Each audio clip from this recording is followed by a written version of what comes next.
성경 말씀은 역대기상 19장 16절 말씀부터 보겠습니다. 아람 사람이 자기가 이스라엘 앞에서 패하였음을 보고 사제를 보내어 강 건너편에 있는 아람 사람을 불러내니 하닷 에셀의 군대 장관 소박이 저희를 거느린지라. 혹이 다윗에게 고하며 다윗이 온 이스라엘을 모으고 요단을 건너 아람 사람에게 이르러 저희를 향하여 진을 치니라. 다윗이 아람 사람을 향하여 진을 치매 저희가 다윗으로 더불어 싸우더니 아람 사람이 이스라엘 앞에서 도망한지라. 다윗이 아람 병거 7,000승의 군사와 보병 4만을 죽이고 또 군대 장관 소박을 죽이매 하다에셀의 신복이 자기가 이스라엘 앞에서 패하였음을 보고 다윗으로 더불어 화친하여 섬기고 이후로는 아람 사람이 암몬 자손 돕기를 싫어하니라.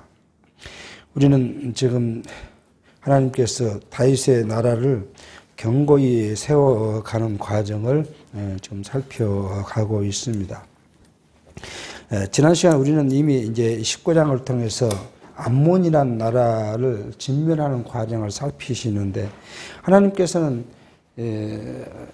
아브라함에게 한 약속이 있죠. 아브라함에게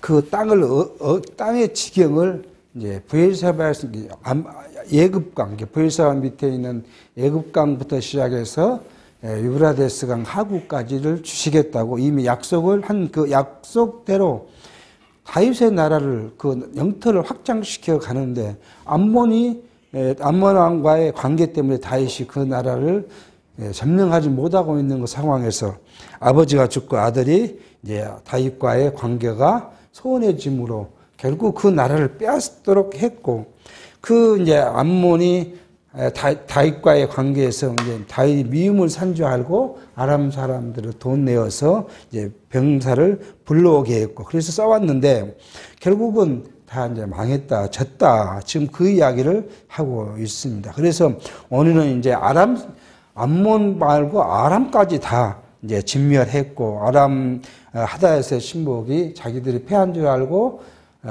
이제 다윗과 화친을 맺고 이후로는 이들이 이제 암몬을 돕기를 싫어했다. 그렇게 지금 말씀합니다. 이러한 과정은 역사적으로 전쟁 과정을 말씀하고자 하는 것이 아니라 이미 말씀했듯이 아브라함에게 했던 땅의 지경이죠. 땅 지경을 성취하시는 사실을 우리에게 확인해 주고 있습니다. 그러니까 이 땅만뿐만 아니라 이미 아브라함에게 뭘 줬어요? 아브라함에게서 열왕이 날 것을 이야기했죠.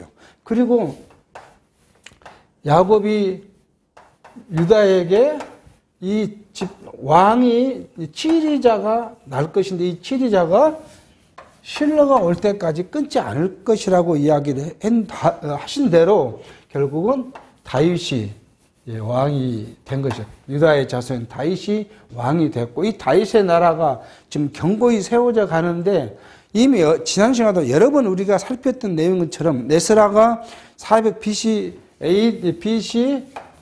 430년에 이 역대기 상하를 쓰면서 자기 나라의 정체성을 이야기하는데 다윗의 나라는 1장부터 9장까지는 계보를 통해서 우리가 하나님께서 약속하신 그 계보대로 우리가 생겼다. 그리고 이제 10장부터 17장까지는 다윗이 어떻게 즉위했는가, 하나님은 다윗을 약속대로 어떻게 왕까지 인도해 왔는가를 이야기하고 있고, 그 다음에 우리가 지금 다윗의 나라가 견고히 세워가는 지금 과정을 살펴가고 있습니다. 여기 보면은 우리가 했던 것이 뭐냐면 성경은 뭐예요? 대적을 진멸합니다. 하나님께서는 사랑이 많으신 하나님이라고 이야기하시는데 하나님 입장에서 누구에 대한 사랑요? 자기 택한 백성에 대한 사랑은 무한하신 것이죠. 근데 택한 백성이 아닌 자에 대해서는 하나님은 무자비합니다. 그러니까 지금 세상도 그렇지만 과거에 그렇잖아요. 그 다윗의 나라, 이스라엘 나라, 조그만 그 나라를 보존해 가시는데, 그 다윗, 이미 지난 시간에 말씀드린 다윗의 나라 주변에는 강대국을 만들어 놓고, 강대국을 통해서 다윗을 계속 압박하게 하고 침략하게 해요. 그러한 이유는 뭐냐 그러면, 다윗이 누구만을 의지하게 하기 위해서요? 하나님만을 의지하게 하고. 다윗을 통해서 이 나라는 누구 나라니까? 신정국가잖아요. 하나님이 다스린 나라예요. 하나님이 다스리신 나라인데 이 나라는 결국은 누구를? 하나님만을 의지해야 해요. 그러니까 의지하는 방법은 뭐예요? 자기 힘이 약하다는 거잖아요. 그러니까 자기보다 더 강대국을 내펴놓고 결국은 자기는 자기 힘으로 그들과 싸워 생존할 수 없으니까 전능하신 하나님을 의지하도록 합니다. 그리고 그렇게 해서 그 대적들을 하나님께서는 진멸시켜버리고 맙니다. 자, 이러한 것들, 지금, 이 구약의 역사에 이러한 사실은 곧 뭐요? 오늘 우리 신약시대에서는요. 이것은 신약시대에 무엇을 이야기합니까? 그리스도께서요. 그리스도께서 말씀으로, 말씀. 우리가 기독교인들이 뭐래요? 총칼을 들고 나가 죽인다는 것이 아니라 그리스도께서 말씀으로 무엇을요? 우리를 대적하는 옛사람. 우리의 대적은 뭐냐면 옛사람이에요. 옛사람. 성경은 그렇게 해줘. 옛사람. 이 옛사람은 뭐예요? 육체에 속한 사람으로 이야기하죠. 육체에 속한 사람. 이 사람을 뭘로요? 말씀으로 다 진멸할 것을 이야기해요. 그러니까 그리스도의 말씀이 우리에게 오지 않으면 우리 속사람은 계속 줄어들고 우리 육체는 계속 강해져요. 근데 하나님의 말씀이 있어. 그리스도의 말씀 우리에게 강하게 역사하면 우리의 육체는 점점 죽어져 가고 우리 속사람은 점점 커져가는 거예요. 그러니까 이것에 대한 모형이에요. 예수께서 말씀하셨죠. 예수께서 요한복음이죠. 요한복음에서 말씀하시기를 뭐예요?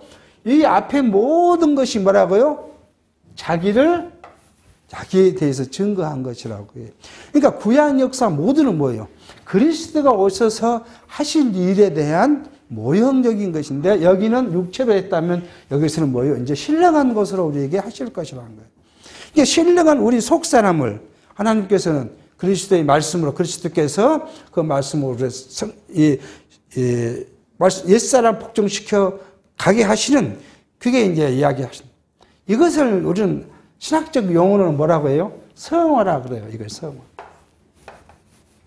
우리를 거룩하게 만들어 간다고 이야기를 해요. 근데 이 성화가 누가 만드는 것이냐? 현대교회, 장로교회에서는 뭘 이야기하는 성화를 6단계라고 이야기해요. 그래서 성화 7단계, 6단계 이야기하는데 뭐가 하면 다 사람이에요. 사람이 무슨 열심히 해서 성화가 된 거로 생각해요. 근데 성경은요, 사람이 한 것이 아니라 하나님께서 그리스도께 우리에게 주신 진리의 말씀으로 우리의 옛사람을 복종시킴으로써 새 사람, 중생하고 속사람이죠. 우리 속사람, 우리 새 사람을 중생하고 신령한 속사람이 점점 자라게 한 것이 뭐예요? 성화라는 거예요. 온전한 성화는 우리가 영원한 나라에 가는 것이 온전한 성화가 되겠지만 그때까지 우리를 하나님 나라의 백성으로 세워가시는데 그리스도의 말씀으로 우리를 옛사람을 복종시키는 일들을 결국 이루어간 이것에 대한 모형적인 사건으로 다윗이 나라가 계속 주변에 있는 대적을 진멸해 가고 있다 하는 사실을 우리가 살펴갑니다. 그러니까 이런 일들을 그리스도로 통해서 우리에게 오신 일을 해석하지 않으면 다 뭘로 가냐 하면 육체로 무엇을 해야 된다는 것으로 갈 수밖에 없게 되고요. 육체로 해야 되니까 온통 지금 기독교가 가리키고 있는 것이 육체의 일이에요. 육체로 당신들이 뭐 훈련을 받아야 되고, 육체를 뭘 조심해야 되고, 육체로 절제해야 되고, 육체의 것들 어떻게 해야 되면, 그렇게 되면 어떻게 된다고요? 우리가 하나님 나라의 백성으로 세워져 간다고 이야기하는데, 육체로 세우려면 하는 사람, 우리의 능력이 어디 있냐, 이게요. 우리는 육체로는 능력이 없어요. 우리가 이틀이야. 두 끼만, 한 끼면 굶은지만, 두 끼 굶으면 참고 견딜 수 있습니까? 밥을 먹어야죠. 그러니까 우리의 겉사람은 육체에 속하여 있기 때문에 일반인과 다를 바 없어 똑같은 삶을 살아갈 수밖에 없어요.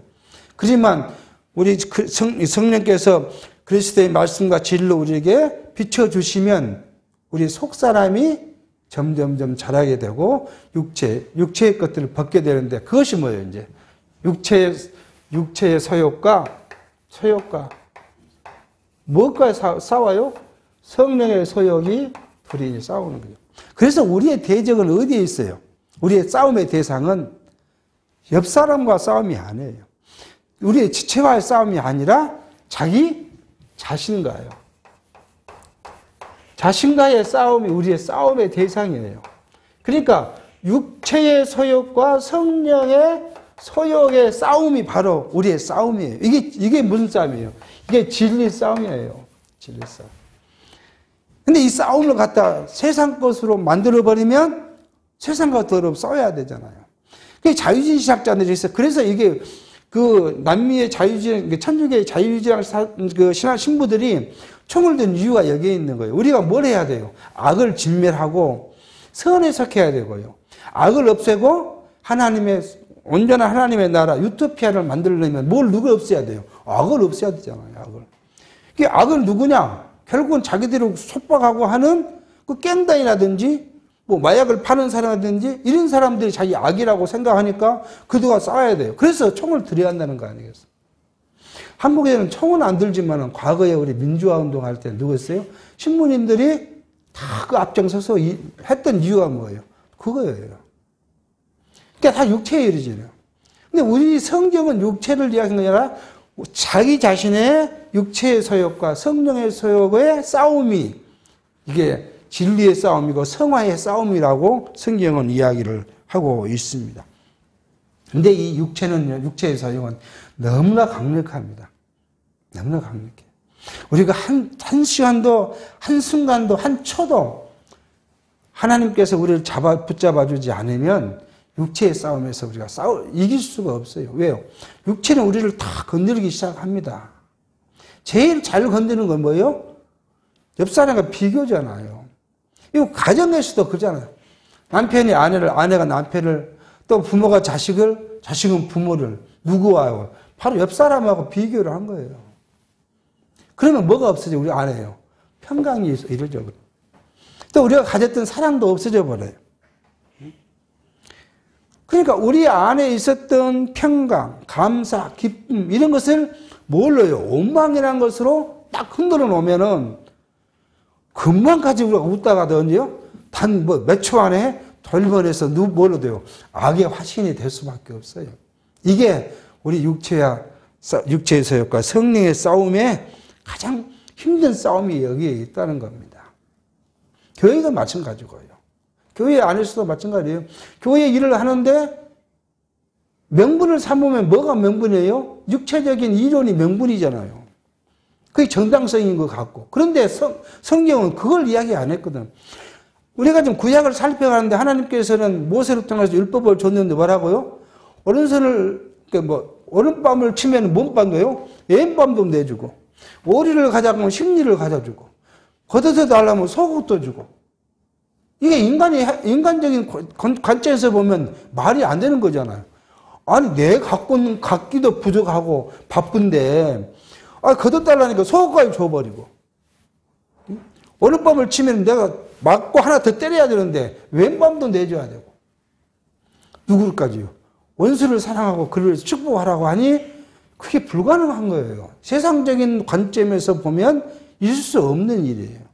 근데 성경은 그걸 하라는 거 아니에요. 그래서 구체적인 방안으로 그걸 하는 방법이 뭐예요? 가난한 형제가 자기한테 뭘 갖고 왔어요? 쌀을 얻으러 왔을 때 그냥 올 수 없으니까 외투를 갖고 와서 이걸 잡혀놓고 쌀을 한두 배 가져갔다는 거지 아니에요. 그러면 그 사람이 저녁에 잠을 잘 때 잠을 못 잘 수 있으니까 갖고 있다가 언제 되면요. 해질녘이 되면 그 형제에게 옷을 덜어 주라는 거 아니에요. 이거 세상에 할 수 있는 일이 아니지 않습니까? 무상으로 뭘 하는 거 아니에요. 너가 노예를 잡았느냐? 그러면 노예가 됐을 때 몇 년이요? 안식년이 되면 노예를 풀어줘. 자유를 줘라. 그냥 준 것도 아니라 뭐까지요? 먹고 살 수 있는 것까지 줘서 내 보내라. 땅을 받았나? 그러면 뭐 50년이 되면 다시 원주인에게 돌려줘라. 이 중심이 어디 있어요? 하나님이죠. 그러니까 하나님이 너희에게 주었다. 어떻게 주었느냐? 너희는 가나안 땅에 들어갔는데 가나안 땅을 싸워서 너희가 뺏는 것도 아니고, 가나안 땅에 잠을 잘 것인데 그 집이 너가 집도 한 집도 아니고, 너가 가나안 땅에서 가서 곡식을 먹을 건데 너가 한 것도 아니고, 그냥 너희 들어가서 그 가나안 땅에 사람들이 해놓은 거 갖고 뺏었어? 먹었는데 이거 누구 힘으로요? 하나님께서 하셨게 했으니까. 그것을 인정한다면 뭐예요? 이걸 할 수 있다는 거 아니겠습니까? 하나님께서 내게 주신 것이고 하나님의 주인이라는 것을 인정되면, 그러면 이제 하나님께서 너희 형제를 사랑하는 그 사랑을 내가 알 것이다. 그 이야기를 지금 성경은 합니다. 그래서 우리는 자꾸 말씀드리지만 이 싸움에서 잠시 우리는 싸움에서 져요. 질 때가 있어요. 그죠? 그렇다고 뭐예요? 우리는 낙심할 필요가 없다는 거예요. 왜요? 지더라도 결국 성령이 다시 진리로 우리를 이기게 하실 것이니까. 지게 하신 이유는 뭐예요? 하나님을 알게 하기 위한 거. 그래서 우리 잠시 지게 할 수 있지만 궁극적으로 뭐예요? 하나님 우리를 승리케 하실 거예요. 오늘 지금 그거 말씀이에요. 그 다윗의 나라가 그 막강한 그 군사들로 싸웠는데 그들을 완전히 진멸시킨 것은 도저히 인간으로 할 수 없는 거지만 하나님께 그렇게 하셨다. 이것이 오늘 우리의 싸움이다. 그래서 갈라디아서 5장 21절에 그렇게 한 오직 성령의 열매는 사랑과 희락과 화평과 오래 참음과 자비와 양성과 충성과 온유와 절제니 이 같은 것을 금지할 법이 없느니라. 그러므로 그리스도 예수의 사람들은 육체와 함께 그 정과 욕심의 십자가에 못 박았느니라. 그렇게 말씀합니다. 근데 우리가 이 말씀대로 그렇게 살면 얼마나 행복하겠습니까? 그리 못하기 때문에 우리가 뭐예요? 날마다 말씀을 묵상해야 되고 날마다 새로운 힘을 얻기 위해서 하나님께 기도할 수밖에 없는 이유가 오늘 여기 있는 것을 알게 합니다. 20장 1절입니다. 해가 돌아와서 왕들의 출전할 때가 되매 요압이 그 군대를 거느리고 나가서 암몬 자손의 땅을 해파하고 가서 랍바를 에워싸고 다윗은 예루살렘 그대로 있더니 요압이 랍바에 쳐서 함락시키매 다윗이 그 왕의 머리에서 보석 있는 멜루관을 취하여 달아보니 중랑이 금 한 달란트라. 그 멜루관을 자기 머리에 쓰니라. 다윗이 또 그 성에서 노랗한 물건을 무수히 내어오고 그 가운데 백성을 끌어내 톱질과 썰애질과 도끼질을 하게 하니라. 다윗이 암몬 자손의 모든 성읍을 이같이 하고 모든 백성과 함께 예루살렘으로 돌아왔더라. 그 자기를 대적했던 이제 암몬 랍바에 도망갔죠. 이제 이 앞에 이제 우리 사무엘 하 11장에서 그렇게 이야기 갔더니 다 도망을 어디 갔냐면 랍바로 갔더라. 그래서 이제 요압이 자기 이제 왕에게 와서 내가 랍바를 다 쳐서 뺏는 것보다 왕이 와서 뺏는 걸 좋겠습니다. 그렇게 해서 이제 다윗이 암몬의 랍바를 가서 치고 예, 다 뺏어왔다. 근데 오늘 보니까 어떻게 했다고요? 그 백성들을 다 톱으로 썰었다는 거 아니에요. 톱으로 썰어 죽이고, 도끼로 썰어 죽이고, 모든 성읍을 그렇게 진멸해버리고 왔다. 그렇게 이야기합니다. 이 무서운 일이지 않습니까? 전쟁 포로는 살려줘. 우리는 지금 현대 이 국제법상 전쟁 포로는 살려줘야 되잖아요. 근데 하나도 남지 않고 다 죽였다는 거 아니겠습니까? 하나님이 이렇게 무서운 사람이에요. 하나님은. 무슨 분이에요? 사람이 아니라 무슨 분이에요? 근데 이것이 뭐예요? 결국 그리스도께 오셔서 우리의 대적인 사단을 그렇게 진멸할 것에 대한 모형이에요. 그 사단을 언제요?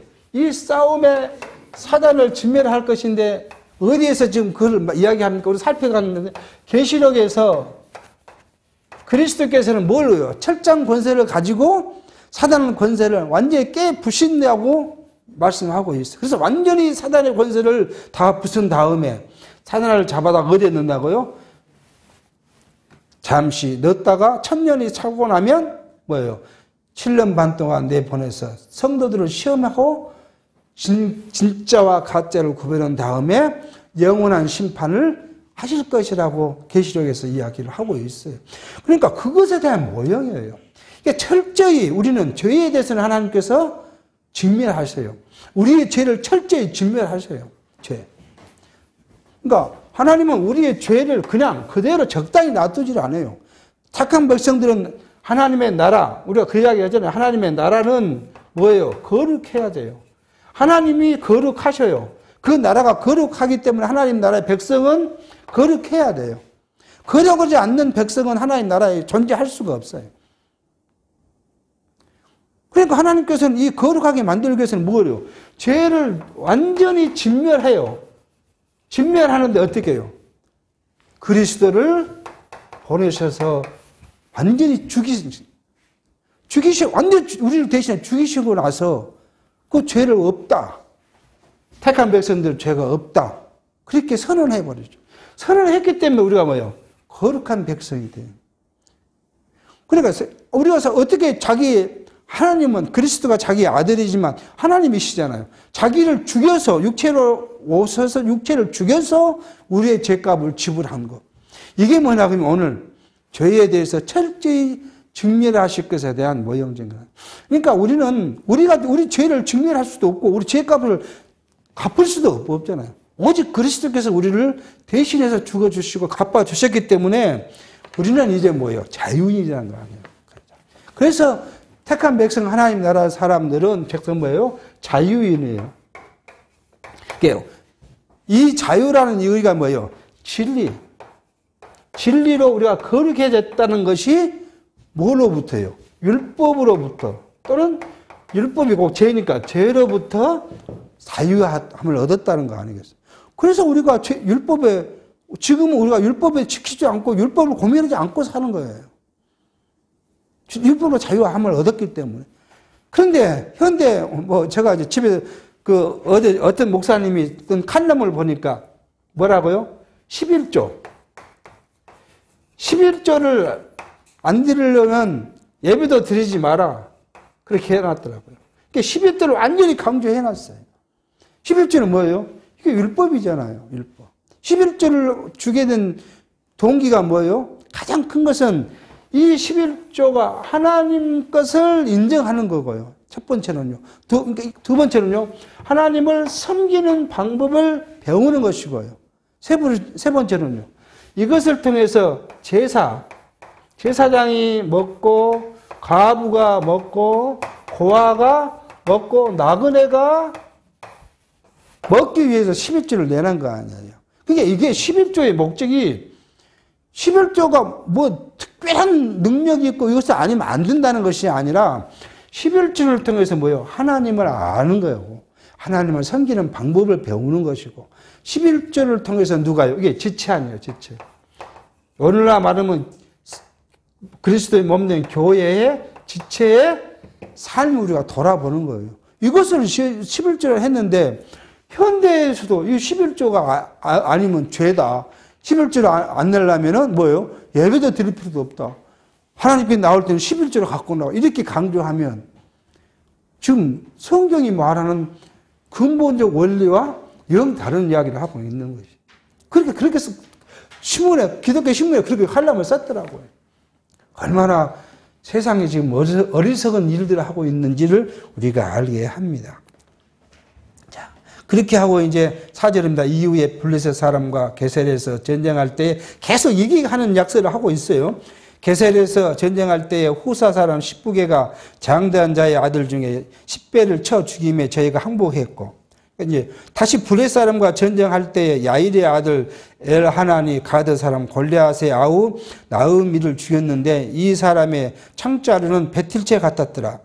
또 가드에서 전쟁할 때 그가 키 큰 자 하나를 매 손과 매 발에 가락이 여섯씩 모두 24이 있는데 저도 장대한 자의 소생이라 제가 이스라엘을 능욕하는 거로 다윗의 형 시므아의 아들 요나단이 저를 죽이니라.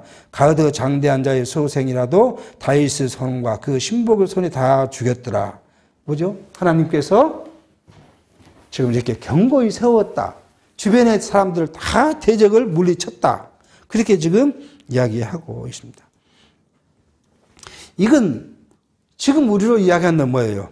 만왕의 왕이신 예수 그리스도께서 이제 뭐예요? 그리스도께서 세상 나라를 치고 승리하실 것에 대한 예표죠. 그러니까 계시록이 해서 하실 것에 대한 모형적인 사건. 근데 이 계시록이 이루어지기 전에 현대죠. 여기 현대는 우리가 항상 말씀만 이게 이쪽이 신령한 이게 육체의 것이라면 현대는 뭐예요? 우리가 이렇게 살아가고 있잖아요.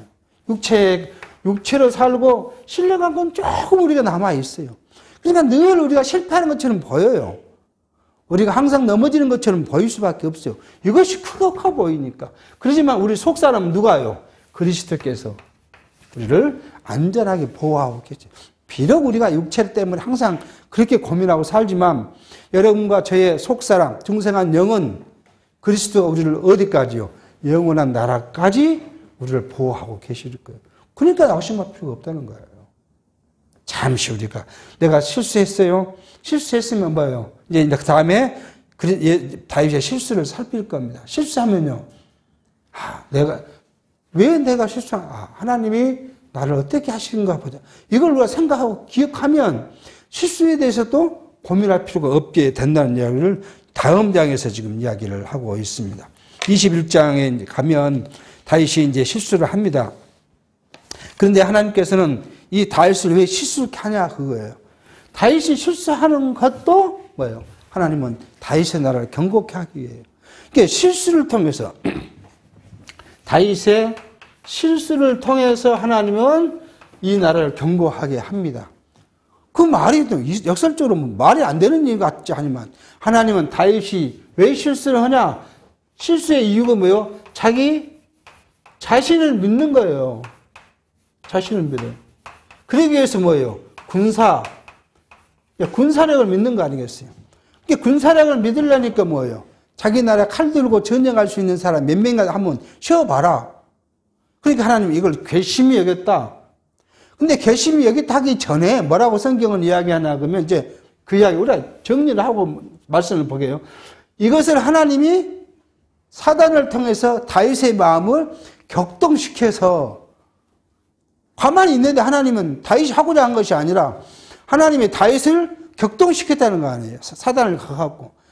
그래서 다윗이 한번 내가 내 군사가 얼마 된 건 봐야지. 그렇게 해놓고 하나님은 그걸 괘씸히 여겼다는 거 아니겠어요. 하나님은 하나님의 방식과 사람의 방식이 이렇게 다릅니다. 하나님은 자기를 알게 하는, 다윗으로 자기를 믿게 하고 자기를 의지하게 하는데 그것을 하기 위해서 하나님 다윗의 마음을 그렇게 강하게 하나님 부정하게 만들어요. 여러분과 저를 하나님께서는 교육하기 위해서는 뭐요? 어느 때 갑자기 우리를 돌변시켜서 하나님과 멀리 떨어지게 하기도 해요. 또 하나님 믿어지지 않게 하기도 해요. 그래 놓고요. 하나님은 그 가운데서 우리를 믿음이 성장해 가도록 해요. 그러니까 시련과 고난을 주시는 이유가 뭐냐? 믿음이 성장해 가게 하기 위한 하나님의 교육, 훈련의 방법이에요. 이걸 다윗을 통해서 그 나라를 완성시켜 가는 일들을 지금 하게 합니다. 한번 보시겠습니다. 시편 21장 1절 사단이 일어나 이스라엘을 대적하고 다윗을 격동하여 이스라엘을 계수하게 하니라. 그러니까 사단이 누가 부르는 영이에요? 하나님께서 부르는 영이기 때문에 하나님이 사단을 통해서 이스라엘을 대적하고 다윗을 격동해 가서 계수하게 했다. 그렇게 말을 합니다. 다윗이 지금 우리가 다윗의 환경에 한번 생각해 보면 다윗의 나라를 수립을 했습니다. 다윗의 나라가 지금 여기에 수립을 했잖아요. 왕이 즉위를 했고 수립을 했어요. 수립한 다음에 하나님께서는 계속 누구예요? 다윗이 오늘 지금 이 경고히 세워가는 거 보면 하나님께서 이기게 하심으로 그렇게 했잖아요. 이기게 하심으로 대적들을 계속 이기게 했어요. 그러니까 다윗이 먹었어요. 다윗 생각해 보면 육체적으로 뭐 생각했었어요? 내가 백성을 잘 다스리고 전쟁을 잘해서 승리했다 하는 생각이 들 수 있겠다는 거 아니에요. 아니 그게 추정을 해볼 수 있죠. 근데 우리가 추정보다는 이 성경 말씀을 그대로 가져오면 다윗이 그렇게 생각했다는 거 아니에요. 그러니까 하나님께서는 다윗을 뭐 격동케 했다는 건 뭐냐면 더 자기를 믿게 한 것이라는 거예요. 잘 믿게. 더 육체를 믿게 한 것이에요.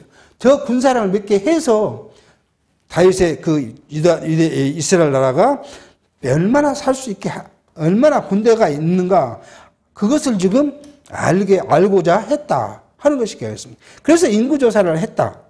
이렇게 이야기를 합니다. 그러니까 성경이 이렇게 해놓고, 인구조사를 하게 해놓고 이것이 죄가 된다고 이야기한 이유가 뭐냐, 그러면, 우리 잘 알고 있는 거죠.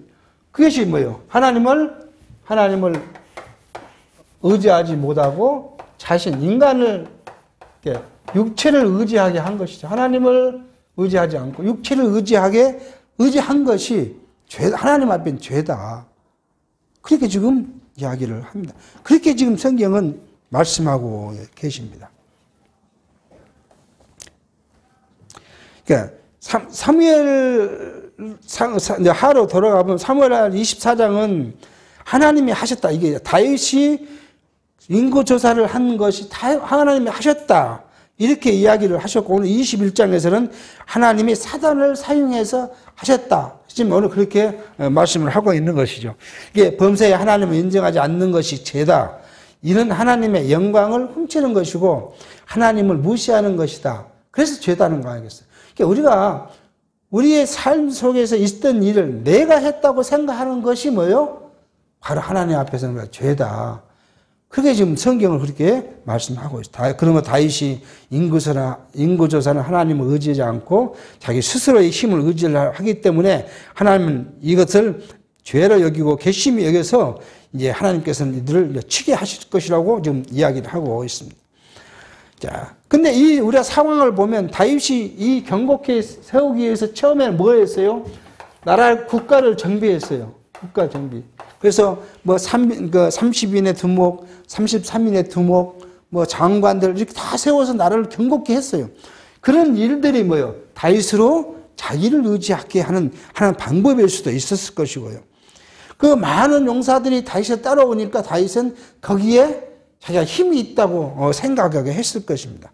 그래서 이 다윗이 지금 이러한 누를 범하고 있는데, 성경은 모세를 통하여 신명기 17장에서 하는 말씀이 그거예요. 왕된 자는 말을 많이 두지 말 것이고, 그가 왕이 오르거든 내 이사람 제사장 앞에 보관한 이 율법서를 등사해서 평생에 자기 옆에 두고 읽어서 그 하나님 여호와 경외하기를 배우며 이 율법의 모든 말과 이 글을 지켜 행하라. 그렇게 모세를 통하여 교훈한 내용이 있습니다. 그러면서 하는 말이 뭐예요? 왕은 어떻게 해야 한다고요? 좌우로나 우르나 치우치지 마라. 근데 다윗은 뭐대로 가고 있어요? 지금 좌로, 육체로 지금 가고자 한 그것이죠. 그러니까 이러한 일들을 보면 현대는 뭐 어떻게 생각해야 된다. 그거죠. 현대를 살아가는 우리는 이러한 다윗의 지금 이 실수에 대해서 우리와 어떤 연관을 갖고 우리가 우리 삶을 돌아봐야 되냐 하는 이야기죠. 그러니까 현대로 해석해 보면 선도가 무엇을 더 의지해요? 여기 있어요. 세상 것. 육체의 소액인 세상 것. 이 세상 것이 뭐예요? 이게 물질이잖아요. 물질.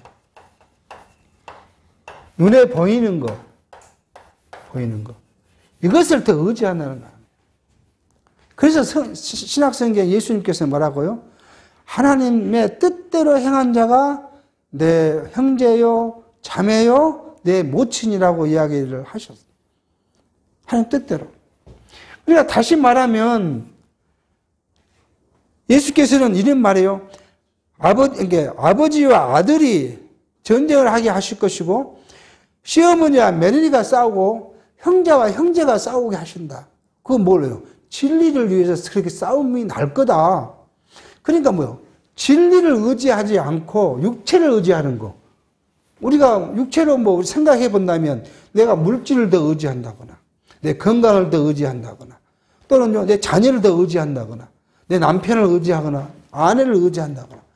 하나님보다 그걸 더 했을 때 뭐예요? 예수께서 하신 말씀 그거잖아요. 그랬을 때 그게 하나님 죄다. 그렇게 이야기하셔요. 근데 쉬운 이야기가 아니죠. 우리가 육체로 살아가는데 남편을 의지하지 않는 아내가 어디 있겠으며, 또 남편이 아내를 의지하지 않는 남편이 어디 있겠으며, 부모가 자식을, 나이가 들어가면 자식을 의지하지 않는 사람이 어디 있겠습니까? 그러니까 다 나이 들어가면 저희 집에서 가끔 제가 칭찬을 받기는 하지만 자식을 옆에 두고 살고자 하는 것이, 아니 내가 어떻게 생각하면 누구보다 뭐 제일 가까운 사람이 누구예요? 자식이잖아요. 자식이 가까이 살면 그나마 힘이 되잖아요. 힘이 돼. 그것을 아는 사람이 어디 있겠습니까? 근데 이건 육체적 인지상정이에요. 이것을 죄라 그 말이 아니에요. 그러니까 원리적으로 이야기하면 이걸 죄다 이렇게 생각해 버리면, 그러면 자식을 멀리 두고 살아라? 그 말이 아니에요. 우리의 가치가, 그죠? 가치. 성도가 살아가는 삶의 가치가, 우리의 삶의 가치가, 또는요, 우리의 삶의 목적이 그것이 되면 안 된다는 거잖아요. 우리는 육체니까 그렇게 살아가요. 자식이 옆에 있으면 더 안정되고, 더 믿을만하고, 의지가 되고, 그래요. 육체적으로 그래요. 근데 그 전체가 뭐예요? 오로지 그것이 우리 삶의 가치가 돼서는 안 된다는 거. 오로지 그게 우리의 목적이 돼서는 안 된다는 거예요. 이걸 성경은 이야기해요. 우리의 본질적인 목적과 가치는 뭐예요? 신령한 것이고, 하나님의 나라고, 그래요. 이게 하나님이고 그리스도고, 이게 신령한 것이잖아요. 목적은 여기에 있는데, 우리가 살아가는 과정이고, 그것은 과정이에요. 우리의 진행하는 과정이고, 방법이에요. 방법. 이것과 뭐예요? 같지 않다는 거잖아요. 이걸 말하는 거예요. 잘못 해석하고 가르쳐 놓으면, 우리가, 그러면 누구도 의지하지 말란 말이냐? 누구 같이 할 필요 없단 말이야. 이렇게 오해할 수가 있어요. 이것은 우리가 육체로 살아가는 한 과정이고 방법일 뿐이에요. 그러나 우리가 살아가는 신령한 우리의 삶의 가치는 온전히 우리 어디에 되어 있어요? 하나님 나라에 든 거고. 신령한 것에 우리가 든 것이에요. 그래서 우리가 말씀을 묵상하고 기도하고 성도와 교제하고 교회로 우리가 이루어져 간 이유가 거기에 있는 온전한 가치가 거기 있기 때문에 우리가 그렇게 모여 그 가치를 추구하고 소망하며 살아가는 거죠. 예, 이것을 우리가 구분해서 갈 필요가 있습니다. 이거 분명히 다윗의 실수는 잘못하면 오해를 일으킬 수 있는 부분이라는 것을 이제 알게 합니다. 2절입니다. 다윗이 요압과 백성의 두목에 이르되 너희는 가서 브엘세바에서부터 단까지 이스라엘을 계수하고 돌아와서 내게 고하고 그 수요를 알게 하라. 요압이 가로되 여호와께서 그 백성을 지금보다 100배나 더하시기를 원하나이다. 내 주 왕이여 이 백성이 다 주의 종이 아니니까 내 주께서 어찌하여 이 일을 명하시나이까 어찌하여 이스라엘로 죄가 있게 하시나이까 하나 왕의 명령이 요압을 제청한지라 드디어 떠나서 이스라엘 땅을 두루 다닌 후에 예루살렘으로 돌아와서 백성의 수요를 다윗에게 고하니 이스라엘 중에 칼을 뺄 만한 자가 120만이요 유다 중에서 칼을 뺀 자가 47만이라. 요압이 왕의 여러 명령을 밉게 여겨 레위와 베냐민 사람을 계수하지 아니하였더라. 7절 결론입니다. 하나님이 이 일을 괘씸히 여기사 이스라엘 치심에 그렇게 다. 그러니까 요압은 자기 이제 조카잖아요. 누나의 아들이 조카죠. 요압에게 계수하라고 하니까 요압이 지금 왕에게 진언을 합니다. 아니 왕이야. 이 백성이 당신의 백성이고 하나님의 백성 아닙니까?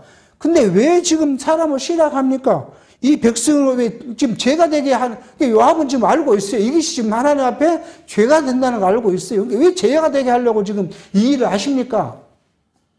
좀 중단하십시오. 하고 지금 강복히 지금 왕에게 이야기하는데 왕은 지금 자기 마음이 완전히 격동돼서 지금 딱 차 있잖아요. 생각이 그걸로 딱 내 백성이 몇 명이고 병사가 몇 명이고 이거 지금 머리에 꽉 차 있으니까 다윗 요압의 말이 귀에 들어오지 않습니다. 그래 막 재촉했더니 요압이 가서 돌아와서 했는데 요압이 좀 이거 재밌죠? 왕의 명령이 믿게 여겼다. 왕이 한 명령이 미워가지고 밉다는 게 얼토당토 않다 하는 그 이야기예요. 그래서 그 중에서 누구를 뺐다고요? 레위인과 베냐민 지파를 빼고 보고했다. 그런데 그 수가 뭡니까? 어마어마합니다. 칼로 뺀 자가 110만이다. 근데 유다 중에 칼을 뺀 자가 47만이라 그렇게 이야기를 합니다. 이러한 그 일들이 하나님께서는 이 일들을 왜 우리에게 이렇게 보여주고 계실까? 왜 숫자를 이렇게 보여주실까?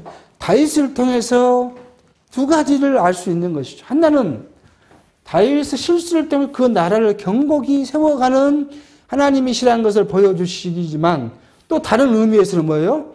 하나님이 자기 백성을 어떻게 보호하고 승리해 가신다는 것. 그러니까 그 전쟁 속에서도 하나님은 유다 나라, 이스라엘을 보호하시는데 그 수요가 얼마요?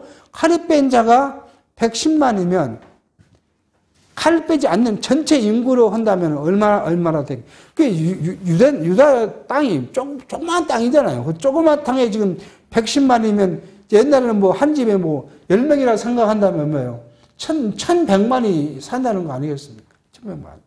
그럼 우리나라 지금 생각해, 우리나라 땅에 뭐 이스라엘은 뭐 한 5분의 1밖에 안 되는 나라에 1000만이 산다 한다면 얼마나 많은 사람이 살고 있었다. 이것은 뭐예요? 하나님께서 뭐래요? 여기에요. 여기에 약속한 자손. 자손이 어디까지요? 그리스도 때까지 계속 그 나라는 존속되어, 인구는 그때만 뭐 잠시 민수기 때만 번창한 것이 아니라 이때까지 계속 번창해 가고 있어야 한다. 그래서 하나님은 이러한 말씀을 통해서 자기의 언약이 성취되어 가고 있고 되어졌고 또 그것이 보존되어 간다는 사실을 우리로 알게 합니다. 자, 이 사건은 이제 또 가서는 뭐예요? 다음에는 그 징계와 성정과 연관되기 때문에 그 말씀은 다음 시간에 살피도록 하겠습니다.